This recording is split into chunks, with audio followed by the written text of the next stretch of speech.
Hipokrit dalam gereja. Singkat asal mula kata hipokrit dari Yunani kuno, hipokritis, yang berarti seorang aktor atau pemain panggung. Para aktor teater Yunani kuno mengenakan topeng besar untuk menandai karakter apa yang mereka mainkan, perankan, menggambarkan cerita dari balik topeng yang mereka pakai, bermain, berpura-pura menjadi seseorang atau sesuatu yang bukan mereka sebenarnya. Diterjemahkan ke dalam bahasa Indonesia, hipokrit adalah munafik.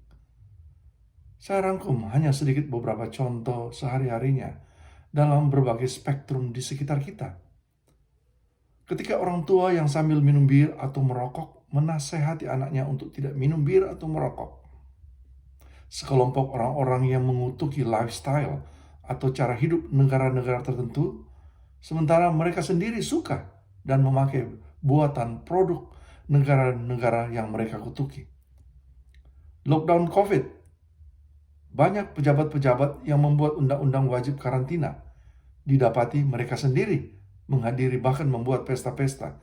Tidak terkecuali Perdana Menteri Inggris Boris Johnson, Gubernur California Gavin Newsom, dan saya yakin ada banyak pejabat-pejabat yang sukses melanggar aturan yang dibuat mereka sendiri tanpa diketahui publik.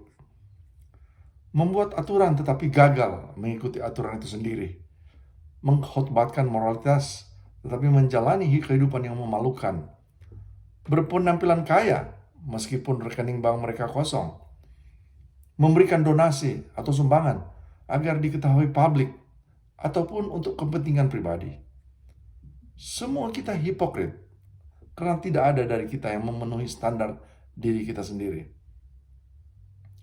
Seorang profesor psikolog dari UPenn, Robert Kurzban, spesialisasi dalam psikologi evolusioner, dalam bukunya Mengapa Semua Orang Hipokrit, dikatakan, otak manusia terdiri dari banyak unit khusus yang dirancang oleh proses evolusi melalui seleksi alam, dianalogikan seperti smartphone dengan apps store-nya, yaitu apps dengan berbagai jenis keinginan, kebutuhan, kehendak, dan lain-lain. Tergantung dari kita, apps mana yang akan kita operasikan atau mainkan. Sepenuhnya kontrol dari kita sendiri. Bagaimana hipokrit dalam gereja? Kalau kita mau jujur, ada banyak hipokrit di dalam gereja. Penelitian yang didokumentasikan oleh Ken Ham dan Britt Beamer dalam buku Already Gone meneliti 2/3 pemuda Amerika dibesarkan dari keluarga Kristen meninggalkan gereja. Hasilnya, hipokrit para pemimpin gereja adalah alasan utama urutan ketiga kontribusi bangku gereja kosong. Hipokrit menunjukkan bahwa kekristenan tidak layak dipercaya karena orang yang menyebut diri mereka Kristen namun kehidupan sehari-harinya berperilaku hipokrit.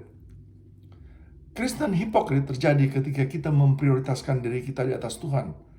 Seringkali hipokrit hanyalah tuduhan yang ditujukan kepada individu-individu tertentu, tetapi gereja bisa dan berpotensi menumbuhkan budaya hipokrit sebagai sebuah organisasi. Bagaimana ini bisa terjadi? Seperti beberapa contoh. Gereja menjadi terfokus pada preferensi eksternal, bukan pengabdian internal. Gereja jatuh cinta dengan komitmen, mencintai sistem, aturan tata gereja buatan manusia yang seringkali mengacaukan pesan Injil melebihi dari jiwa atau jemaat yang seharusnya mereka layani. Komitmen penting, namun ketika jiwa tidak prioritaskan, itu adalah hipokrit. Melayani orang dengan memuliakan Tuhan membutuhkan kerendahan hati. Gereja mengabaikan heart of worship, hati yang menyembah dengan presentasi keagamaan. Cerita Kain dan Habel. Apa yang Habel berikan kepada Tuhan adalah persembahan yang dapat diterima, karena itu mencerminkan hati penyembahan yang sejati. Apa yang Kain berikan kepada Tuhan tidak dapat diterima karena itu adalah persembahan agama. Inti penyembahan adalah penyerahan total kepada Dia, bukan presentasi keagamaan. Ketika pemimpin-pemimpin gereja terlibat politik praktis, maka waktunya konflik kepentingan akan terlihat. Karena bagaimanapun, kompromi adalah bagian dari aroma politik. Sekali lagi, kompromi adalah bagian dari aroma politik. Setahu saya, tidak ada catatan apapun dalam Perjanjian Baru tentang Yesus berbicara menentang salah satu isu politik pada zamannya. Tidak ada dalam ajarannya yang memberikan petunjuk sedikit pun bahwa dia memiliki keterlibatan politik.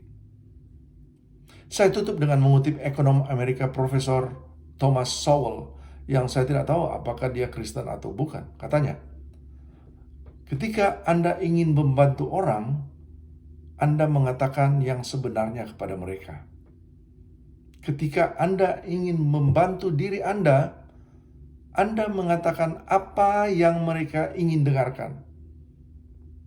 Hipokrit akan hilang ketika institusi gereja berintegritas, berprinsip Alkitabiah tanpa kompromi, mengatakan ya untuk ya dan tidak untuk tidak dengan segala konsekuensi demi kabar keselamatan, kabar Injil. Terima kasih. Untuk pembelajaran kita bersama, komentar, saran, ataupun kritik yang produktif are welcome.